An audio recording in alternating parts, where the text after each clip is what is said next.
सलातुल हाजत के बारे में ये हज़रत ख़िज़र अलैहिस्सलाम से मनक़ूल है और हज़रत ख़िज़र अलैहिस्सलाम ने एक इबादत गुज़ार को ये सिखाई थी और फरमाया कि ये एक अमल 1000 हाजत के लिए है। इतना ज़बरदस्त अमल है। तो जामिया शरीफिया के मोहतमिम हज़रत मौलाना हाफ़िज़ फज़लुर रहीम साहब दामत बरकातुहु आलिया से मुलाकात हुई तो परसों उन्होंने एक छोटी सी किताब हदिया की सुबह शाम के मामूलात के बारे में और उसके अंदर एक सलातुल हाजत का ज़िक्र था जो उन्होंने ज़ुबानी भी मुझे बताया और फरमाया कि भाई आप ये किया करें, कोई भी सख्त और बड़ी हाजत हो, ज़रूरत हो, कोई ख्वाहिश हो, कोई मसला हो, उसके लिए उन्होंने बताया कि हज़रत मौलाना अशरफ अली थानवी रहमतुल्लाह अलैह ने लिखा है कि इमाम शाफ़ी रहमतुल्लाह अलैह की डायरी में, बयाज़ में डायरी में ये लिखा हुआ था। इसका तरीक़ा क्या है याद कर लीजिए, आसान है।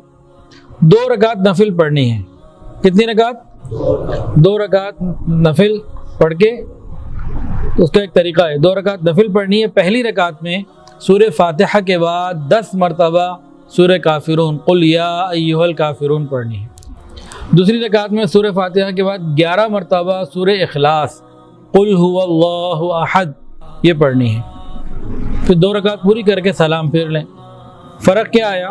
पहली रकात में सूरह फातिहा के बाद 10 दफ़ा कुल या अय्युहल काफिरून पूरी सूरत और दूसरी रकात में सूरह फातिहा के बाद 11 मरतबा सूरह इखलास पूरी सूरत। सलाम फेर लिया, मुकम्मल हो गई बात। इसके बाद सजदे में जाना है और सजदे में 4 काम करने, 3 चीज़ें पढ़नी हैं, करने वाली पहली हैं, उसके बाद दुआ मांगनी है अपनी ज़ुबान में। सजदे में पहले जाके 10 मरतबा दुरूद शरीफ पढ़ना है, कोई सा भी पढ़ लें। 10 मरतबा दुरूद शरीफ और 10 मरतबा तीसरा कलमा मुकम्मल अज़ीम तक, सुब्हानल्लाह वल्हम्दुलिल्लाह वला इलाहा इल्लल्लाह वल्लाहु अकबर वला हौला वला कुव्वता इल्ला बिल्लाहिल अलिय्यिल अज़ीम 10 मरतबा। इसके बाद तीसरी चीज़ भी 10 मरतबा ही है, रब्बना आतिना फिद दुनिया हसना व फिल आखिरति हसना व क़िना अज़ाबन्नार 10 मरतबा ये दुआ हो गई। दुरूद शरीफ, तीसरा कलमा और दुआ ये वाली। इसके बाद जो अपनी हाजत है अपनी ज़ुबान में अल्लाह से मांगे। वीडियो के नीचे सब्सक्राइब के